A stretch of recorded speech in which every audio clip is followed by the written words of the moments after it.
சலாmun அலைக்கும். அவுதுபில்லாஹி மினஷ் ஷைத்தானிர் ரஜீம். பிஸ்மில்லாஹிர் ரஹ்மானிர் ரஹீம்.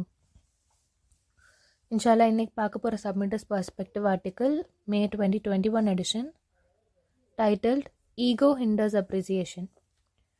ஆணவம் நன்றி செலுத்துறதை தடுக்குது.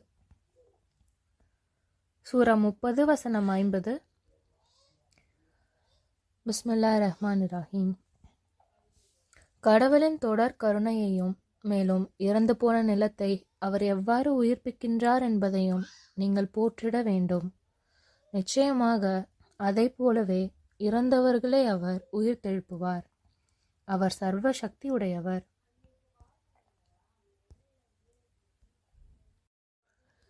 நம்ம நன்றி செலுத்துறதுலேருந்து தடுக்கிறது எது? நம்மளுக்கு எல்லாருக்குமே தெரியும், கடவுளுக்கு நம்ம நன்றியுடையவங்களாக இருக்கிறதுக்கு நமக்கு ஒரு பெரிய தடையாக இருக்கிறது நம்மளோட ஈகோ தான். ஸோ இந்த ஈகோ எப்படி நம்மளை அன்அப்ரிஷியேட்டிவாக ஆக்குது? ஸோ இதை டிஸ்கஸ் பண்ணுறதுக்கு முன்னாடி நான் என்ன நினைக்கிறேன்னா, ஒவ்வொருத்தருக்கும் ஒவ்வொருத்தரோட ஈகோ ஒவ்வொரு மாதிரி இருக்கும். ஒவ்வொருத்தரோட ஈகோக்கும் தனித்தனி பண்புகள் இருக்கும். அது நம்ம தான் ஒவ்வொருத்தரும் டீல் பண்ணுறது வேறு வேறு விஷயங்களாக இருக்கும். ஸோ எப்படின்னா, என்னோடய ஈகோ என்கிட்ட சொல்லலாம், இந்த மாதிரி நீ காசு பணத்தை நினச்சி கவலைப்பட அப்படின்னு. அண்ட் உங்களோட ஈகோ அதை சொல்லாமல் இருக்கலாம். என்னோட ஈகோ என்கிட்ட உனக்கு பிடிச்ச விஷயங்கள்லாம் நீ நிறைய சாப்பிட்டுக்கலாம், அப்போ நம்ம பெருந்தனியாக இருக்கிறதுல தப்பில்லை, பரவாயில்ல அது அப்படின்ற மாதிரி என்னோட ஈகோ என்கிட்ட சொல்லலாம். ஆனால் உங்களோட ஈகோ அது சொல்லாமல் அதுக்கு பதிலாக வேறு மாதிரி உங்கள்கிட்ட கிசுகிசுக்கும். ஸோ நம்ம எல்லாருமே சுய பரிசோதனை செய்கிறது ரொம்ப முக்கியமாக இருக்குது. நம்மளோட ஈகோ என்னது, எந்த ஃபார்மில் நம்ம ஈகோ நம்மள்கிட்ட இருக்குது அப்படின்றத நம்ம கண்டுபிடிச்சாதான் அதை கொல்ல முடியும். அப்போ தான் கடவுளுக்கு நன்றி செலுத்தக்கூடியவங்களா அப்ரிஷியேட்டிவாக நம்மளால் ஆக முடியும். இன்ஷால்லா நான் என்னோட சுய பரிசோதனையை ஷேர் பண்ணுறேன். என்னென்ன பண்புகளெல்லாம் என்னை அன்அப்ரிஷியேட்டிவாக ஆக்குச்சோ அது இன்ஷால்லா இன்றைக்கி நான் ஷேர் பண்ணுறேன். அண்ட் எப்படி அந்த ஈகோவை கொல்றது எனக்கு இன்னும் என்னை இன்னும் அப்ரிஷியேட்டிவாக ஆக்குச்சுன்றதையும் இன்ஷால்லா பார்க்கலாம். ஸோ என்னோட ஈகோவோட ஒரு part mister know it all, எனக்கு எல்லாமே தெரியும் அப்படின்ற மாதிரியான ஒரு மைண்ட் செட். ஸோ இது என்னை எப்போதுமே பிரச்சனையில் தான் கொண்டு போய் முடிக்கும். ஸோ நான் இப்போது என்னோடய ஒய்ஃபோட நான் காரில் போயிட்டு இருக்கேன். நான் தான் வண்டி ஓட்டிகிட்ருக்கேன். நாங்கள் போகிற இடத்துக்கு ரீச் பண்ணுறதுக்கு அவங்க என்னை ஒரு ரூட் எடுக்க சொல்கிறாங்க. எனக்கு தான் எல்லாமே தெரியுமே, நான் என்ன டிசைட் பண்ணுறேன், எனக்கு தெரிஞ்ச ரூட் தான் ரொம்ப எஃபிஷியண்ட்டான, அதுதான் இருக்கிறதுலே ஷார்ட்டான ரூட்டு, நான் தான் வண்டி ஓட்டுறேன். ஸோ என்னோடய வழியில் அதே வழியிலேயே நான் போய்ப்பேன் அப்படின்னு நான் டிசைட் பண்ணுறேன். ஸோ இந்த மாதிரி நான் யோசித்து எனக்கு தான் எல்லாம் தெரியும் அப்படின்னு நான் பண்ணுறது, அது அதுக்கப்புறம் அந்த ரிலேஷன்ஷிப் ஒரு ஸ்மூத்தாக இருக்காது. அன்றைக்கி டின்னரில் ஒரு 2 பேருக்கும் ஒரு நல்ல கனெக்ஷன் இருக்காது. அண்ட் அதுக்கப்புறம் நான் நைட்டு வெளியே தான் படுக்கிற மாதிரி இருக்கும். இன்னொரு விஷயம் என்கிட்ட நான் நோட்டீஸ் பண்ணது என்னென்னா, இப்போ நான் ஒருத்தவங்கள்ட்ட ஏதோ ஒரு டிஸ்கஷனில் இருக்கோம். அண்ட் 2 பேரும் ஒரு பாயிண்டில் ஒத்து போகலை, கருத்து வேறுபாடு இருக்குது. நான் தான் மிஸ்டர் நோ இட் ஆல் ஆச்சே, எனக்கு எல்லாமே தெரியும், நான் சொல்கிற பாயிண்ட்ஸ் எல்லாமே கரெக்டாக பர்ஃபெக்டாக என்னெல்லாம் சொல்லணுமோ நான் எல்லாத்தையுமே சொல்லிட்டேன், இது கூட ஆட் பண்ணுறதுக்கு எதுவுமே இல்லை அப்படின்னு நான் நினச்சிட்டு திரும்ப என்னையே நானே ரிப்பீட் பண்ணுவேன். எப்படி? சத்தமாக சொன்னால் அது கிளியர் ஆகும், இன்னும் கிளியராக அதை எடுத்து சொல்கிற மாதிரி நான் அதை சத்தமாக சொன்ன விஷயத்தை திரும்ப சொல்கிறது. ஸோ இந்த மாதிரி நான் செய்கிறது நான் ஒரு ஃப்ரெண்ட்ஷிப்பை இழக்கிறதுக்கு இழக்கிறதுல போய் முடியலாம், இல்லாட்டி ஒரு ரிலேஷன்ஷிப்குள்ளே பிரிவினை வரலாம். அதே மாதிரி இன்னொரு விஷயம் நான் நோட்டீஸ் பண்ணது என்கிட்ட ஒரு குவெஷனுக்கான பதில் ஆல்ரெடி இருக்கும், ஆனால் அவங்கள்ட்ட போய் இன்னொருத்தவங்கள்ட்ட போய் நான் அந்த கேள்வியை கேட்பேன். ஸோ என்னோடய கேள்விக்கான அவங்களோட பதிலை அவங்க எக்ஸ்பிளைன் பண்ணிக்கிட்டு இருக்கப்போ நான் வந்து வெயிட் பண்ணிகிட்ருப்பேன், எப்படா வந்து நம்ம அவங்க பேசுகிறத கட் பண்ணிவிட்டு அதை வந்து நான் இப்படி சொல்லுவேன், இல்லாட்டி இதுதான் வந்து ஆன்சர் அப்படின்ற மாதிரி எப்போ வந்து அவங்கள இன்டரப்ட் பண்ணிவிட்டு நான் வந்து உள்ளே போகலாம் அப்படின்றதுல தான் வந்து நான் வெயிட் பண்ணிகிட்ருப்பேன். ஸோ இந்த மாதிரி நான் பண்ணுறப்போ வந்து யார் அந்த நான் கேட்ட கேள்விக்கு பதில் சொல்லிக்கிட்டு இருக்காங்களோ அவங்களுக்கு வந்து ஒரு நல்ல ஃபீலிங் தராது. அவங்க வந்து அமைதியாகிடுவாங்க. ஏன் இப்படி அப்படின்ற மாதிரி தான் வந்து அவங்களுக்கு தோணும். ஆல்ரெடி ஆன்சர் தெரிஞ்சப்போ எதுக்கு வந்து இந்த கொஷின் என்கிட்ட கேட்குறாங்க அப்படின்ற மாதிரி தான் வந்து அவங்களுக்கு தோணும். ஸோ நமக்கு எல்லாமே தெரியும் அப்படின்ற இந்த ஒரு ஆட்டிடியூட் வந்து புதுசாக விஷயத்தை கற்றுக்கிறதுலேருந்து நம்மளை வந்து தடுக்கிறது மட்டும் இல்லாமல் ஒரு சுச்சுவேஷன் ஏன் இப்படி இருக்குது அதை வந்து அண்டர்ஸ்டாண்ட் பண்ணிக்கிறதுலேயும் வந்து நம்மளுக்கு அது ஒரு தடையாக இருக்கும். ஸோ வந்து அந்த என்னோடய ஈகோவில் அந்த பாட்டை வந்து நான் கொல்லணும். நான் வந்து இன்னும் ரொம்ப ஓப்பன் மைண்டடாக அல்லாஹ்க்கு வந்து நான் அப்ரிஷியேட்டிவாக இருக்கிறதுக்கான ஆப்பர்ச்சுனிட்டியை வந்து நான் அதிகரிக்கணும். ஸோ நான் வண்டியை ஓட்டிகிட்டு இருக்கேன்னா மேபி எனக்கு வந்து அப்போது கரண்ட் டிராஃபிக் ரிப்போர்ட், அப்போது டிராஃபிக் எப்படி இருக்குன்றது தெரியாமல் இருக்கலாம். இல்லாட்டி வந்து அங்கே எதனா ஒரு ரோட் கன்ஸ்ட்ரக்ஷன் நடக்கலாம் நான் டிசைட் பண்ணியிருக்க ரூட்டில். ஸோ மேபி என்னோடய வைஃப் சொன்ன ரூட்டில் போகிறது வந்து இன்னும் கொஞ்சம் ஃபாஸ்டராக வந்து இருக்கலாம். ஸோ அந்த ரூட் வந்து லாங்காகவே இருந்தாலும் நான் அந்த எக்ஸ்ட்ரா டைமை வந்து என்னோடய ஒய்ஃபோட ஸ்பெண்ட் பண்ணுறதுக்கு வந்து நான் அதை ஸ்பெண்ட் பண்ணலாம். ஸோ என்னோடய ஈகோ வந்து என்ன, உனக்கு தான் எல்லாம் தெரியும் அப்படின்ற ஒரு ஆட்டிடியூடோட என்னை கண்ட்ரோல் பண்ணுறதை நான் விடாமல் என்னோடய ஒய்ஃப் வந்து எனக்கு ஹெல்ப் பண்ணுறதுக்கு தானே ட்ரை பண்ணுறாங்க. ஸோ ஒரு டைம் அவங்க சொல்கிற நம்ம ரூட்டில் வந்து போய் பார்க்கலாம் அப்படின்னு நான் வந்து முடிவெடுக்கலாம். ஸோ அப்படி பண்ணேன்னா எனக்கு வந்து அதுக்கப்புறம் நம்ம சேர்ந்து சாப்பிட்றப்போ ஒரு நல்ல அட்மாஸ்ஃபியர் அங்கே இருக்கும். அன்றைக்கி நைட் வந்து நான் கம்ஃபர்டபுளாக என்னோடய பெட்டில் வந்து நான் தூங்கலாம். அதே மாதிரி ஒரு டிஸ்அக்ரிமெண்ட், ஒரு கருத்து வேறுபாடு வருது அப்படின்னா அதில் வந்து நம்ம ஓப்பன் மைண்டடாக இருக்கிறது வந்து நம்மளுக்கு வந்து அந்த ஓப்பன் மைண்டடாக இருந்தோன்னா சொன்ன விஷயத்தையே திரும்ப சத்தமாக நம்ம வந்து சொல்ல மாட்டோம். ஸோ அந்த மாதிரி நம்ம இருந்தோன்னா, ஓப்பன் மைண்டட்னஸோடு நம்ம இருந்தோன்னா அது வந்து நம்மளுக்கு ஒரு ஆப்பர்ச்சுனிட்டியை தரும். நம்மளுக்கு வந்து எல்லாமே தெரியாது அப்படின்றத நம்ம புரிஞ்சுட்டு ஒரு டாப்பிக்கில் வந்து இன்னும் அதை பற்றி நிறையா தெரிஞ்சுக்கிறதுக்கு, அதில் வந்து ஒரு ரிசர்ச் பண்ணுறதுக்கு வந்து நம்மளுக்கு ஒரு ஆப்பர்ச்சுனிட்டியாக அமையும். ஸோ எந்த டாப்பிக்காகவே இருந்தாலும், நம்மளுக்கு எவ்வளோ நல்லா தெரிஞ்ச டாப்பிக்காகவே இருந்தாலும் அதில் வந்து நம்ம ஒரு ரிசர்ச் பண்ணுறப்போ நம்மளோட புரிதல் வந்து இன்னும் அதிகரிக்கும், நம்மளோட நம்பிக்கையும் வந்து இன்னும் பலமாகும்.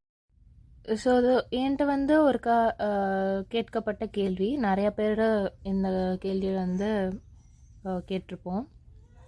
ஸோ குரானை மட்டும்தான் நீ வந்து ஃபாலோ பண்ணுறீங்க அப்படின்னா, குரானில் அது வந்து கம்ப்ளீட்டாக இருக்குது அப்படின்னா குரானில் வந்து தொடர்பு தொழுகையை பற்றி எங்கே இருக்குது, அதை பற்றின விவரங்கள் எங்கே இருக்குது அப்படின்னு வந்து கேட்பாங்க. ஸோ ஃபர்ஸ்ட் டைம் அந்த கொஸ்டின் என்கிட்ட கேட்கப்படுறப்போ வந்து நான் கொஞ்சம் தடுமாறினேன். ஆனால் அதுக்கப்புறம் கடவுளுடைய அருளால் நான் வந்து தொடர்பு தொழுகைகளை பற்றி குரானில் எங்கே சொல்கிறாங்களோ அது எல்லாத்த பற்றியும் நான் வந்து ரிசர்ச் பண்ண ஆரம்பித்தேன். அதுக்கப்புறம் குரானை மட்டும் யூஸ் பண்ணி அந்த விஷயத்தை பற்றி, தொடர்பு தொழுகையை பற்றின விவரங்களை வந்து என்னால் இன்னும் கொஞ்சம் இன்டெலிஜென்ட்டாக, இன்னும் கொஞ்சம் புத்திசாலித்தனமாக என்னால் வந்து ஆன்சர் பண்ண முடிஞ்சிச்சு. ஸோ அது வந்து என்னோடய நம்பிக்கையை பலப்படுத்துறது மட்டும் இல்லாமல் நான் யாருக்கு வந்து பதில் சொல்கிறேனோ அவங்களுக்கும் அது வந்து ஒரு கிளாரிட்டியை தருது, அவங்களுக்கும் அவங்களோட நம்பிக்கையும் வந்து அதை பலப்படுத்துது. மேபி இதை கேட்டுக்கிட்டு இருக்க ஒருத்தவங்களுக்கு கூட அதை வந்து நம்பிக்கையை பலப்படுத்தலாம். அதே மாதிரி ஒரு கான்வர்சேஷனில் நான் இருக்கேன் அண்ட் வந்து அவங்க என்ன விஷயத்தை பற்றி விவாதம் செய்கிறாங்களோ அதோட பதில் எனக்கு தெரியும் அப்படின்னே இருந்தாலும் நான் வந்து என்னோடய பாயிண்ட்டை வந்து கிளியராக அங்கே வந்து வைக்க மாட்டேங்கிறேன்.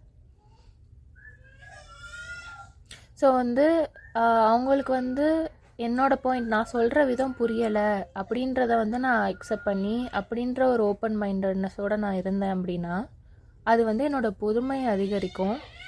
அது மட்டும் இல்லாமல் அதை வந்து அவங்களுக்கு எப்படி நம்ம சொல்லி புரிய வைக்கலாம் அப்படின்றத வந்து என்னை வந்து யோசிக்க வைக்கும். ஒரு வேறு மெத்தட் யூஸ் பண்ணி அவங்களுக்கு அதை புரிய வைக்கிறதுக்கான ஆப்பர்ச்சுனிட்டியை வந்து எனக்கு அது தரும். ஸோ அதுக்கப்புறமும் அவங்களுக்கு அது புரியலையா, நான் வேறு மாதிரி சொல்லியும் பொறுமையாக சொல்லியும் அவங்களுக்கு புரியலையா, அப்போது வந்து ஃபோர்ஸ் பண்ணுறதுக்கு எந்த விஷயமே இல்லை. அதுக்கப்புறம் எல்லாம் நம்மளுக்கு வந்து கைட் பண்ணுவாங்க அப்படின்னு அமைதியாக நம்ம வந்து மூவ் ஆன் ஆகிடலாம். அதே மாதிரி 3வது விஷயம், நான் அடிக்கடி ஃபீல் பண்ணுறது வந்து என்னோடய ஈகோவை நான் எப்படி ஃபீட் பண்ணுறேன் அப்படின்னா, ஆல்ரெடி தெரிஞ்ச கொஷனையே வந்து கேட்குறது. ஸோ வந்து இப்போ எனக்கு வந்து அது புரியுது. எவ்வளோ நான் ஒரு குறுகிய மைண்ட் செட்டோட, எவ்வளோ ஒரு க்ளோஸ்ட் மைண்ட் செட்டோடு இருந்திருந்தேன்னா, ஆல்ரெடி ஆன்சர் தெரிஞ்ச கொஷனை அவங்களோட புரிதல் என்னவாக இருக்குன்றத கூட நம்ம வந்து கேட்குறதுக்கு ஐடியா இல்லாமல் அந்த கொஸ்டினை வந்து ஒருத்தவங்கள்ட்ட போய் கேட்குறது வந்து எவ்வளோ ஒரு க்ளோஸ்ட் மைண்டடாக இருக்குது அப்படின்றது வந்து எனக்கு இப்போ தான் புரியுது. ஸோ லாஸ்ட் டைம் வந்து நான் இதை உணர்ந்தேன். எப்படின்னா, அல்லாஹ் வந்து எனக்கு அப்படி ஒரு சுச்சுவேஷன் அப்போது எனக்கு வந்து இன்ஸ்பிரேஷன் கொடுத்தாங்க. ஸோ வந்து நான் அது என்ன சுச்சுவேஷன்னா, நான் ஒருத்தவங்கள்ட்ட கேட்டேன், அவங்க வந்து கடவுள் மேலே நம்புகிறாங்களா, கடவுள் மேலே அவங்களுக்கு நம்பிக்கை இருக்கா, நம்மளோட ஓன் எக்ஸிஸ்டன்ஸ் பற்றின அவங்களோட புரிதல் என்ன அப்படின்றத வந்து நான் அவங்கள்ட்ட கேட்டேன். ஸோ வந்து அவங்களோட எக்ஸ்ப்ளனேஷனை சொல்ல வந்து ட்ரை பண்ணாங்க. அதை வந்து அவங்க ஸ்டார்ட் பண்ணாங்க. அவங்களோட புரிதலை வந்து என்கிட்ட வந்து எக்ஸ்பிளைன் பண்ணிட்டு இருந்தாங்க.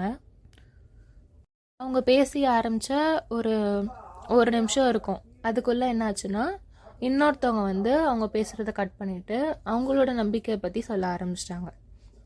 ஸோ இந்த 3ஆவதாக வந்தவங்க வந்து அவங்களோட அண்டர்ஸ்டாண்டிங் எல்லாத்தையுமே அவங்க எதை வந்து கடவுளோடைய வார்த்தையாக அக்செப்ட் பண்ணுறாங்களோ அந்த புக்கில் இருந்து ப்ரூஃப் வச்சு அதை வந்து அவங்க சொல்ல ஆரம்பித்தாங்க. ஸோ நான் வந்து அவங்க 2 பேரும் பேசி முடிக்கிற வரைக்கும் வெயிட் பண்ணேன். அது ஒரு 5 மினிட்ஸ் பேசியிருப்பாங்க. அதுக்கப்புறம் அவங்க என்கிட்ட கேட்டாங்க, நான் வந்து அதை ஒத்துக்கிறேனா அப்படின்னு. நான் வந்து அவங்க வந்து கடவுள் மட்டும் அப்படின்றத வந்து டிஸ்கிரைப் பண்ணாங்க. ஸோ அதனால் அந்த பாட்டை நான் வந்து ஒத்துக்கிட்டேன்.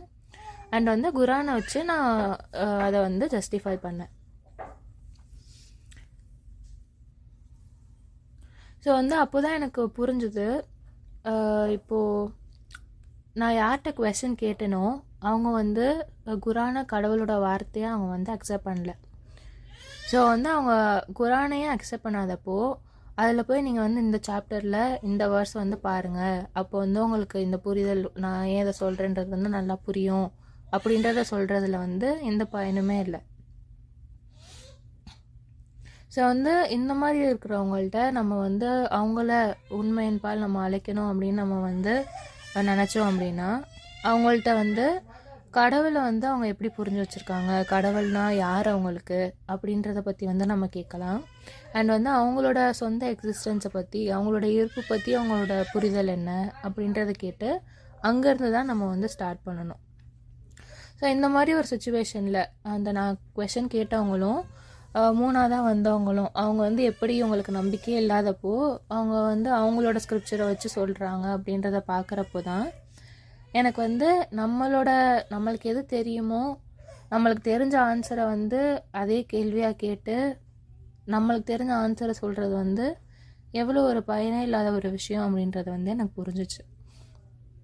ஸோ வந்து நம்ம எப்போவுமே ஓப்பன் மைண்டாக இருந்தோன்னா எல்லாம் நம்மளுக்கு வந்து என்னெல்லாம் பிளெஸ்ஸிங்ஸ் கொடுத்துருக்காங்க அவரை புரிகிறதுக்கு, அவரை பற்றி புரிஞ்சுக்கிறதுக்கு, நம்மளோட எக்ஸிஸ்டன்ஸை பற்றி புரிஞ்சுக்கிறதுக்கு அப்படின்றத வந்து நம்மளால் அப்ரிஷியேட் பண்ண முடியும். நம்மளுக்கு வந்து ஓப்பன் மைண்டும் ஓப்பன் ஹார்ட்டும் இல்லைன்னா நம்மளோட புலன்கள், நம்மளோட சென்சஸ் எதுக்குமே வந்து யூஸே கிடையாது. ஏன்னா இந்த ஃபிசிக்கல் வேர்ல்டு தான் நம்மளோட புலன்களை வந்து ஃபீட் பண்ணுது. அதுதான் நம்மளோட மைண்டையும் நம்மளுடைய மனதையும் ஃபீட் பண்ணுது. அதை வச்சு தான் நம்மளோட ஆன்மாவை வந்து நம்ம வளர்க்க முடியும். ஸோ நம்ம வாய் யூஸ் பண்ணி நம்மளோட உடலை யூஸ் பண்ணி தான் நம்ம வந்து தொடர்பு தொழுகை தொழுகிறோம். நம்மளோட கண்களை வச்சு பார்த்து தான் என்னெல்லாம் ஆப்பர்ச்சுனிட்டி இருக்குது நன்னறிவுடையவங்களாக இருக்கிறதுக்கு அப்படின்றத வந்து நம்ம பார்க்குறோம். அதே மாதிரி கண் பார்வை, ஸ்மெல்லு, டேஸ்ட் இது எல்லாத்தையும் வச்சு தான் வந்து நல்ல சாப்பாடு எது, எது வந்து ஹெல்த்தியான சாப்பாடு, எதை சாப்பிட்டா நம்மளோட இந்த உடல் ரீதியான இந்த பாடி வந்து நல்லா ஊட்டமாக இருக்கும் அப்படின்றத வந்து நம்ம ஐடென்டிஃபை பண்ணுறோம். ஸோ நம்மளுக்கு வந்து ஒரு க்ளோஸ்டு மைண்ட், ஒரு குறுகிய மனப்பான்மை தான் நமக்கு இருக்குது அப்படின்னா நம்மளுக்கு வந்து தொடர்பு தொழுகையோட பெனிஃபிட் என்னன்னு தெரியாமல் போயிடும். நம்ம வந்து நன்னெறியோடையவங்களாக இருக்கிறதுக்கு, நம்மளோட உடலையும் நம்மளோட ஆன்மாவையும் பார்த்துக்கிறதுக்கான பெனிஃபிட்ஸ் வந்து என்னென்னா நம்மளுக்கு புரியாமல் போயிடும். ஸோ இது எப்படின்னா, நம்மளோட க்ளோஸ்டு மைண்டையும் நம்மளோட க்ளோஸ்ட் ஹார்ட்டையும் ஒரு பலூன் மாதிரி ஓரளவுக்கு ஊதி ஒரு கட்டப்பட்ட ஒரு பலூன் மாதிரி நம்ம வந்து நினச்சிக்கலாம். ஸோ வந்து நம்மளோட மைண்ட் வந்து க்ளோஸ்டாக இருந்துச்சுன்னா வெளியே இருந்து வந்து எதுவுமே வந்து உள்ளே போகாது. நம்மளோட சென்சஸ், நம்மளோட புலன்கள் மூலயமா நம்மளால் வந்து நம்மளோட ஆன்மாவை வளர்த்துக்கவே முடியாது. எப்படி வெளியேருந்து எந்த காற்றும் உள்ளே போகாமல் அந்த பலூன் வந்து பெருசாகாதோ அதே மாதிரி நம்மளோட சென்சஸ் மூலயமா நம்மளுக்கு எதுவுமே வந்து உள்ளே வராமல் நம்மளோட ஆன்மா வந்து நம்மளுக்கு வளராமல் போயிடும். அதே கொஞ்சம் டைம் ஆச்சுன்னா அந்த பலூன் வந்து அதில் உள்ளே இருக்கிற காற்று வந்து வெளியே போயிட்டு அது வந்து டீஃப்ளேட் ஆகிடும். ஸோ இது வந்து நம்மளோட ஆன்மாவுக்கு கூட ஆகிறதுக்கு சான்ஸ் இருக்குது, நம்மளோட மைண்டும் நம்மளோட ஹார்ட்டும் வந்து நம்ம க்ளோஸாக வச்சுருந்தோன்னா. ஸோ இன்ஷா அல்லாஹ் வந்து நம்மளுக்கு ஓப்பன் மைண்டோட ஓப்பன் ஹார்ட்டோட இருக்கிறதுக்கு நம்மளுக்கு உதவி செய்யணும், நம்மளுடைய ஆன்மாவை நம்ம வளர்த்துக்கிறதுக்காக. இன்ஷா அல்லாஹ் வந்து நம்மளோட பாவங்கள் எல்லாத்தையும் மன்னிச்சு நம்ம செஞ்ச தவறுகள் எல்லாத்துலேருந்து கற்றுக்கிட்டு இன்னும் சிறப்பாக செய்கிறதுக்கு, நம்மளோட அறிவை அதிகரிக்கிறதுக்கு, நம்மளோட ஈகோவை கொல்றதுக்கு எல்லாத்துக்குமே அல்லாஹ் வந்து நம்மளுக்கு ஹெல்ப் பண்ணணும். எப்படி நான் வந்து அப்ரிஷியேட்டிவாக இருக்கணும் அப்படின்றத வந்து அல்லாஹ் நம்மளுக்கு கற்றுத்தரணும் இன்ஷா அல்லாஹ். இந்த ஆர்டிக்கிளோட ஆத்தர் பேர் ராபர்ட். அல்ஹம்துலில்லாஹ். அஸ்ஸலாமு அலைக்கும்.